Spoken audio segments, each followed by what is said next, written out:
Bonsoir Xavier Bertrand. Bonsoir. Merci d'être mon invité ce soir. Vous êtes évidemment président Les Républicains de la région Hauts-de-France. Voici ce qu'écrit aux Français Emmanuel Macron ce soir. C'est une lettre qui est publiée par une partie de la presse écrite. Évidemment, je veux votre analyse et votre commentaire. Je ne suis pas aveugle.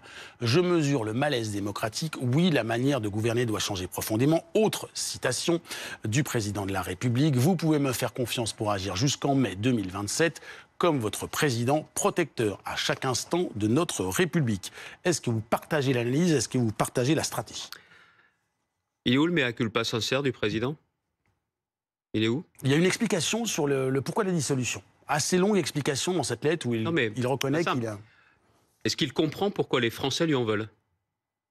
Et plutôt que de faire une lettre, il aurait mieux fait de lire les cahiers de doléances à la suite des Gilets jaunes. Il aurait compris qu'il nous explique pourquoi aujourd'hui il y a un tel rejet à la fois de sa politique et de la personne. C'est ça qui est important. Peut-être un début de réponse. Regardez ce qu'il écrit également, que vous allez découvrir avec moi, qui peut peut-être éclairer. Je sais que pour beaucoup d'entre vous, cela a été une surprise qui suscite de l'inquiétude, du rejet, parfois même une colère tournée contre moi.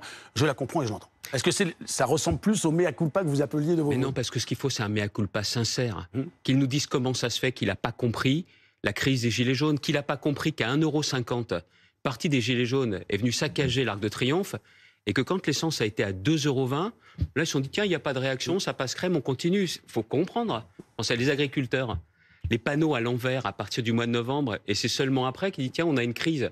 Comment ça se fait qu'il soit, le gouvernement et le président, aussi déconnectés? C'est ça aussi qui fait qu'aujourd'hui, les Français sont dans une rage folle, et qu'il y a un vent de révolte dans le pays. Il y a, vous voyez, une majorité de Français aujourd'hui qui est en colère. Une majorité. Mais quand vous regardez bien... Ceux qui votent Rassemblement National ou pas, regardez bien le sondage. Il y a 34-36% des Français qui disent vouloir voter Rassemblement National. Le Rassemblement National n'est pas majoritaire. N'est pas majoritaire. Une majorité de Français en colère, ça ne veut pas dire une majorité pour le Rassemblement National. Donc il est temps de se ressaisir. Il y a encore 8 jours pour que clairement les Français se disent les extrêmes, c'est non. Et qu'il y a une autre façon de faire changer Emmanuel Macron. Et cette autre façon, c'est de lui imposer une cohabitation. Et c'est pour ça que je suis là ce soir. Il y a les candidats, les Républicains, des indépendants qui sont là. Et en votant pour eux, pour ces candidats, on peut changer la trajectoire de ce quinquennat et changer de politique, enfin. Mais pourquoi faire?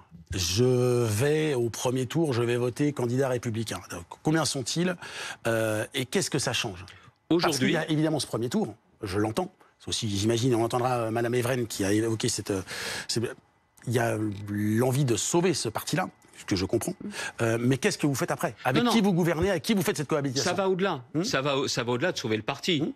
Ma famille politique, c'est important. Et mon pays, c'est beaucoup plus important. Donc, il faut toujours jouer la carte de l'intérêt général. Ce qui veut dire aujourd'hui, plus il y aura de voix pour les députés LR, que ce soit les sortants ou nos candidats, également pour les indépendants. Ils sont aujourd'hui 60 députés LR sortants et 20 indépendants. Plus il y aura de députés LR et indépendants à l'Assemblée, là on pourra changer cette politique. Et ensuite, clairement, c'est d'imposer une cohabitation au président. Vous savez, je le vois avec la campagne que je mène auprès de tous les candidats. Les gens nous disent, on est en colère, mais on ne veut pas des extrêmes, mais on veut que ça change. Le vote pour les Républicains, c'est la solution. On écoute Agnès Evren, sénatrice Les Républicains de Paris, et après on poursuit nos échanges. C'est pas parce que la marque LR, je dois le reconnaître, est morte que pour autant la droite est morte. Au contraire, le pays a plus que jamais besoin de nos idées, de nos convictions et de nos valeurs, parce qu'on voit bien qu'elles sont majoritairement partagées en France. Elle parle vrai, Agnès. Elle connaît le terrain, c'est quelqu'un qui est connecté. Et ça montre aussi une chose, c'est la droite, attention, qui est à 100% républicaine. 100% républicaine. Et c'est aussi, évidemment, et lui il est parti. Il n'est plus chez nous, il est au Rassemblement National maintenant. C'est aussi une droite, vous voyez, une droite pour tout le monde. Malraux disait, le gaullisme c'est le métro aux heures de pointe. C'est à la fois des gens qui vont bien, mais des gens qui vont pas bien. Et en n'oubliant pas les classes moyennes. C'est une droite qui parle aux électeurs des métropoles comme aussi des villes moyennes et de la ruralité. C'est ça qu'on représente. Et vous savez, c'est pas seulement une affaire de députés. On a des milliers d'élus locaux, des présidents de départements, de régions, des sénateurs. On est toujours là.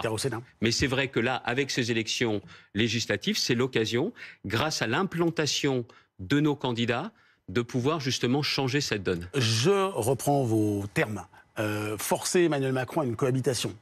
Il y sera forcé si le Rassemblement national arrive en tête avec une majorité absolue ou relative. Pareil pour le nouveau Front populaire, mais vous, dans le dernier sondage là, vous êtes crédité, les Républicains, de 10% intention de vote. Ça peut changer évidemment, mais 10%.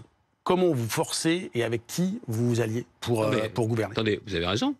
Je ne vais pas vous dire qu'avec 10%, aujourd'hui dans les sondages, on va passer à 50%. Ça, c'est vrai. Mais si nous sommes avec un nombre important de députés, là, on oblige ceux qui étaient avec le président à changer de politique. Dans la fameuse lettre que j'ai lue avant de venir sur ce plateau, il n'y a rien de concret. Il n'y a rien de concret. On a aujourd'hui un sujet majeur avec la récidive. Il y a une solution. Le rétablissement de peine minimum. Nous avons un sujet, et on l'a vu en plus avec le drame de Courbevoie, un sujet sur la question justement le viol de la violence sur fond antisémitisme. De la violence des mineurs. La solution, c'est d'abaisser la majorité pénale. Nous le proposons. Ils ont jamais, à 16 ans, ils n'ont jamais voulu nous entendre. Là, justement, si vous voulez leur imposer, c'est ça. Et vous voyez, pour beaucoup de ceux qui nous écoutent, coalition, cohabitation, c'est pareil. C'est pas du tout la même chose. Mais alors vraiment pas.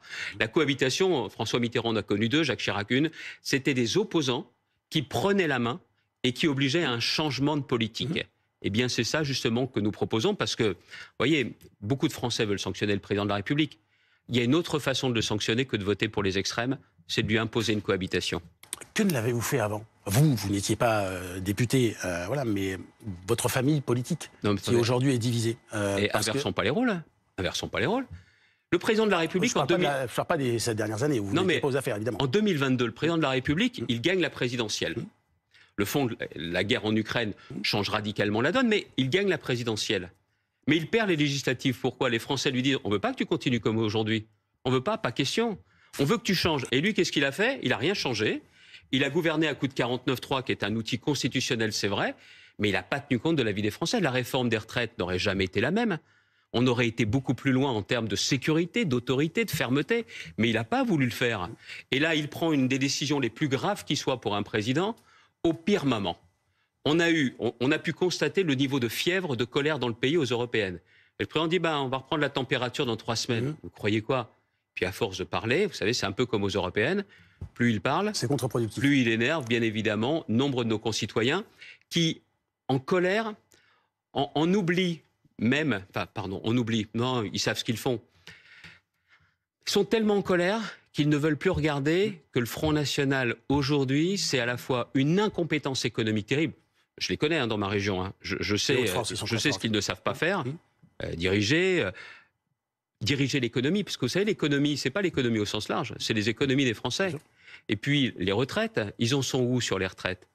Le Front National, c'est le premier parti qui renonce même à ses promesses avant l'élection, tellement ils savent qu'elles sont inapplicables. C'est le grand reniement, c'est Gabriel Attal, je crois, qui a employé cette expression. Mais bien sûr.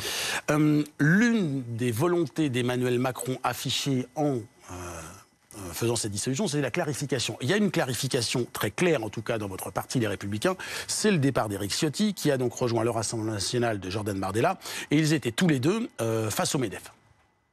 Nous avons souhaité réunir nos forces en respectant les sensibilités des uns et des autres, mais dans l'intérêt du pays, se mettre autour de la table pour travailler à son redressement et à son unité. Éric Ciotti, on ne vous attendait pas forcément là, mais vous êtes là. C'est pour ça que c'est important. Je crois que nous sommes à un moment important. C'est un choix réfléchi, mesuré. C'est le choix de la France, c'est le choix d'additionner nos forces. Merci à Jordan Bardella de m'avoir associé à ce temps. Pardon de vous poser la question, mais ça vous fait quoi en tant qu'homme, quand vous voyez cette image-là? Dis donc, ça rassure pas, si c'est pour parler économie, si c'est pour diriger l'économie, franchement. Ça rassure pas. C'est politique, mais en tant qu'homme, vous trahissez, oui, vous voyez cette photo, cette image, comment vous la vivez, comment vous la recevez? C'est le choix d'aller à la gamelle, c'est tout. Il s'est dit, tiens, peut-être une chance d'avoir une gamelle bien remplie. Si je vais avec le Rassemblement national, je vais à la gamelle avec Bardella. C'est aussi simple que ça. On parle beaucoup du ministère de l'Intérieur si le Rassemblement national arrive aux affaires. Non, mais vous savez, ça trompe personne. Et tout ça, ça rajoute clairement, aujourd'hui, au dégoût de la politique, qu'inspire la politique pour de nombreux concitoyens. Or, c'est pas ça, la politique. La politique, c'est aussi des élus, d'un maire jusqu'à un député, justement pour se battre pour les gens. Moi, c'est ce que je fais dans ma région, c'est ce que font les candidats justement que je suis amené à soutenir, que je continuerai à les soutenir de toutes mes forces jusqu'à la fin de cette élection. Parce que je vous l'ai dit tout à l'heure, il n'y a pas une majorité de Français qui sont pour le Rassemblement national. Et puis, il ne faut pas oublier une chose également. Je le dis aussi à tous ceux qui se sentent oubliés par la politique, qui se sentent un peu invisibles aux yeux de responsables politiques. Ce sont des métiers que l'on ne croise parfois même pas ou qu'on ne croise même pas leurs regards. Les agents de sécurité, de propreté, les caissières. Et puis derrière, il y a aussi autre chose, les stigmatisés. Il y a des gens qui ont raison de leur couleur de peau, de leur prénom, de leurs origines, ont le sentiment de ne plus être à leur place. Et aujourd'hui, cela se dit clairement, si les extrêmes l'emportent et si le Rassemblement national l'emporte, ça sera pire encore. On va parler de ce que certains, l'expression consacrée, c'est le racisme décomplexé qui parfois se fait jour et qui pourrait devenir beaucoup plus régulier, beaucoup plus violent dans un instant. Avant cela, je voulais vous poser la question, je vous parlais de votre réaction en tant qu'homme en voyant Éric Ciotti et Jordan Bardella. Qu'est-ce que vous, en tant que personne, en tant qu'individu, vous avez envie de faire pour votre parti? Est-ce qu'aujourd'hui, on sait qu'Éric Ciotti n'est pas encore exclu, il est donc toujours président parce qu'il y a des... Non, on a pris les décisions. Oui, tout ça. Il faut un nouveau conseil d'administration. Voilà. C'est un dossier juridique. Est-ce que vous avez envie, vous, de prendre la tête de ce parti pour l'emmener de nouveau au pouvoir? Est-ce que c'est aussi quelque chose qui est un moteur? Je pense que quand vous invitez des responsables politiques sur un plateau, vous pensez qu'ils sont tous faits dans le même moule. Non, pas forcément. En tout cas, je ne le souhaite pas. Bon. Mais...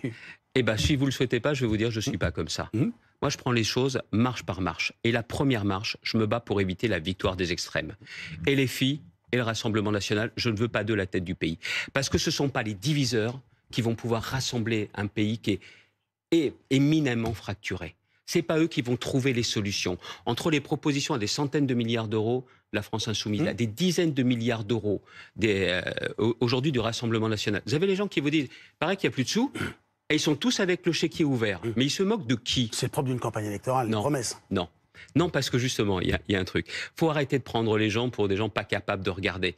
Et cette gabegie, cette démagogie budgétaire, ils n'en peuvent plus, les Français. Moi, aujourd'hui, je viens vers vous en disant quelles seront les priorités des Républicains. Vivre en sécurité, de son travail et rétablir les services publics. Prenez aujourd'hui le nombre de nos concitoyens qui n'ont pas de médecin traitant, qui à la pharmacie ne trouvent plus de médicaments. Et ça, il ne faut pas 10 ans pour le faire. Il faut juste comprendre ce que vivent les Français et y apporter des solutions avec des gens compétents. C'est ce que proposent les Républicains. Je vous entends, mais à tort ou à raison, bonne ou mauvaise chose, pour changer les choses, il faut un chef, il faut une incarnation. C'est moi que je vous repose la question. Est-ce que, pour défendre ses idées, pour mettre en place ce programme, est-ce que vous n'avez pas envie de vous dire, c'est le moment Même question, même réponse. C'est le moment de soutenir les candidats et d'en avoir le maximum à l'Assemblée nationale. Voilà ce qui me motive. Je vous repose la question de façon différente. Avec qui vous pourriez gouverner demain ? Avec qui les Républicains pourraient cohabiter demain? Parce qu'il y a une expression, les Républicains de sensibilité diverse, c'est aussi ce que dit Emmanuel Macron ce soir. Alors les Républicains, bon, c'est le nom de votre parti, on verra s'ils changent, mais les Républicains de sensibilité diverse, quel est Mais ils sont prêts à changer de politique, oui ou non? Parce que ce qu'on nous dit aujourd'hui, c'est on va garder le même Premier ministre et puis on va avoir des aménagements. Mais bon sang, c'est comme ça qu'ils pensent justement casser la fièvre qu'il y a dans le pays? C'est comme ça qu'ils pensent casser la colère?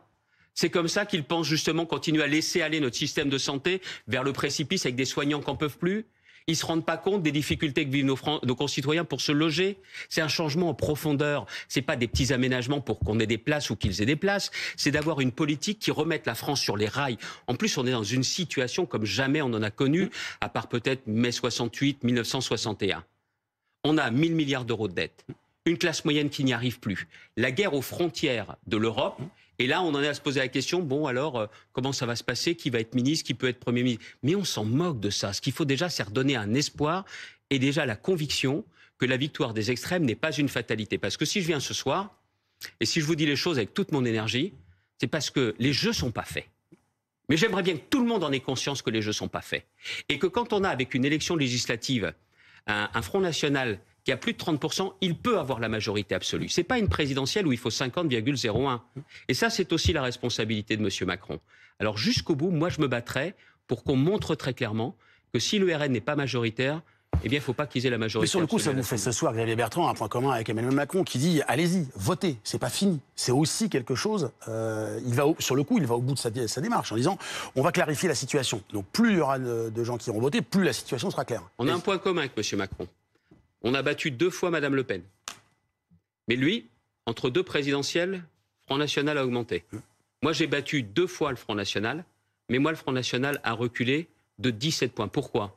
Parce que... Politique sociale, vous n'avez pas répondu à ça? Parce qu'on parle beaucoup de sécurité et d'immigration, mais la priorité numéro 1, c'est le pouvoir d'achat. Parce qu'il y a des résultats. Oui. Parce qu'il y a des résultats. Dans ma région, vous dites le pouvoir d'achat, ce n'est pas la responsabilité normalement de la région. J'aide financièrement ceux qui doivent prendre leur voiture pour aller travailler. Ceux qui prennent le train, la région en prend en charge une bonne partie de l'abonnement, les 2 tiers, mais aussi la voiture. Tiens, vous savez, quand j'ai mis ça en place, le Rassemblement national n'a pas voulu le voter.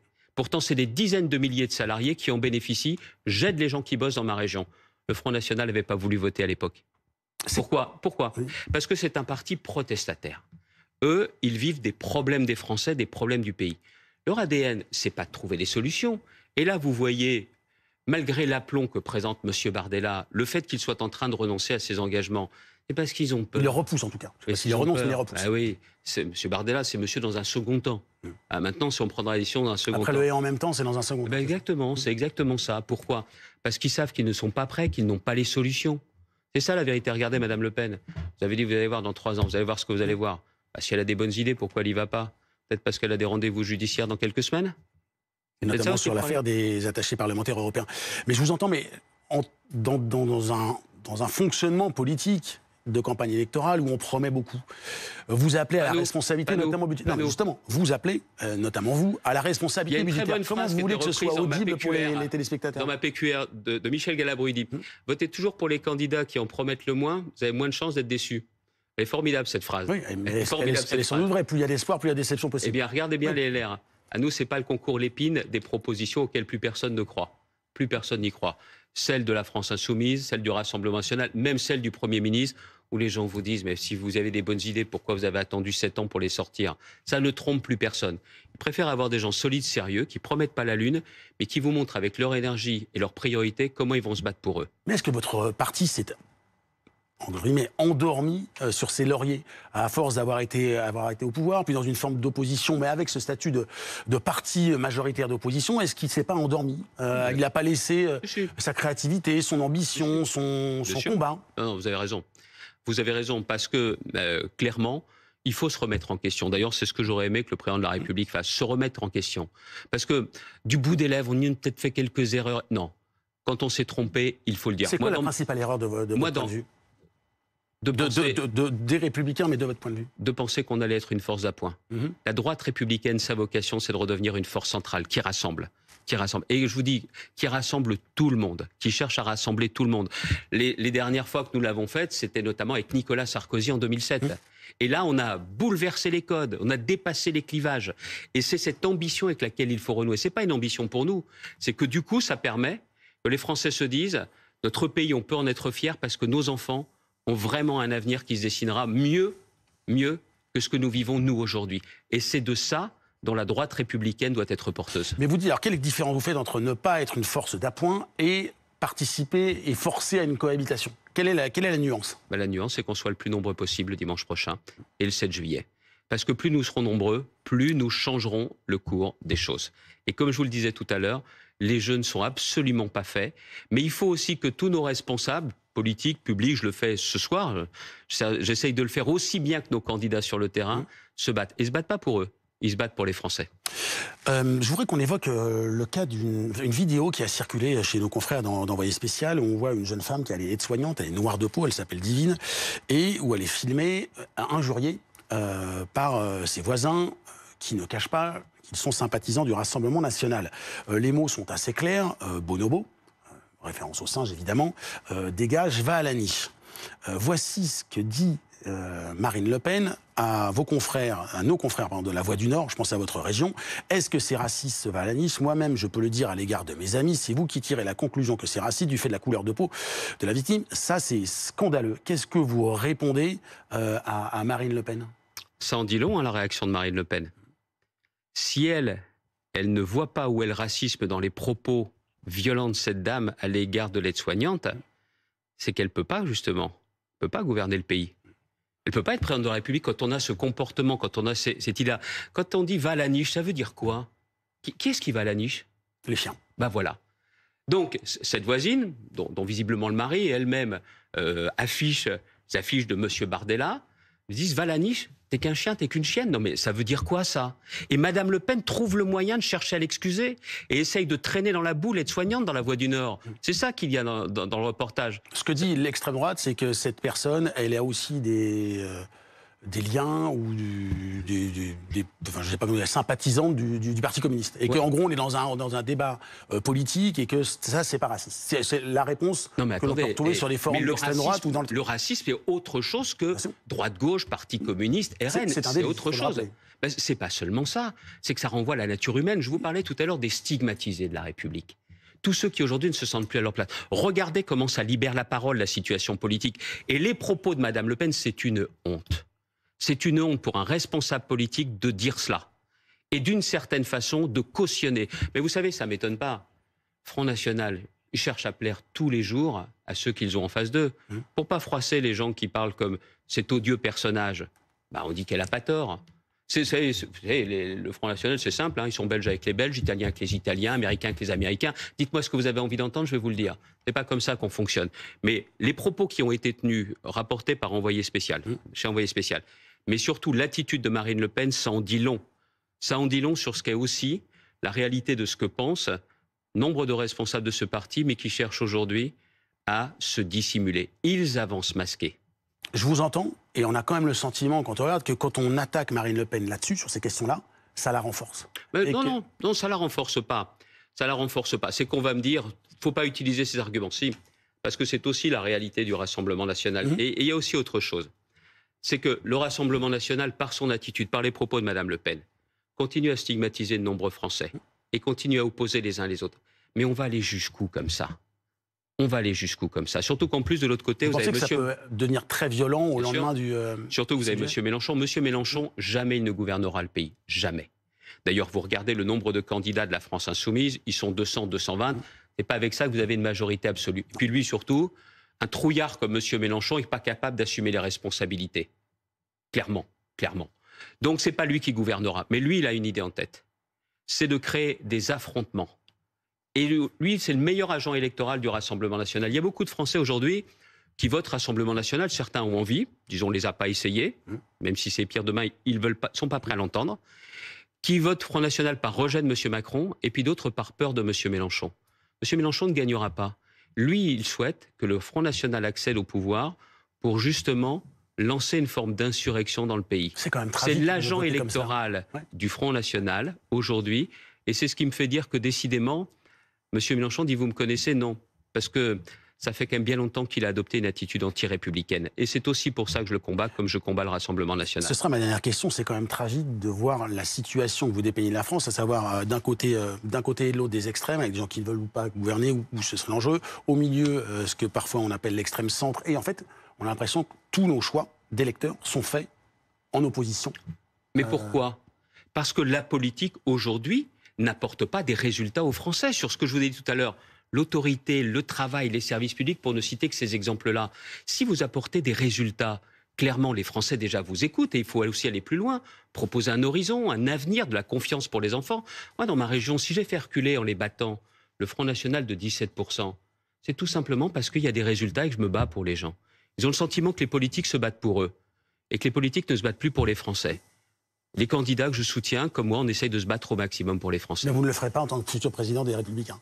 Je vous ai dit tout à l'heure, vous m'avez posé 4 fois la question, c'est 4 fois la même réponse. 3 fois. Vous savez, j'ai un grand principe, un escalier se monte marche par marche.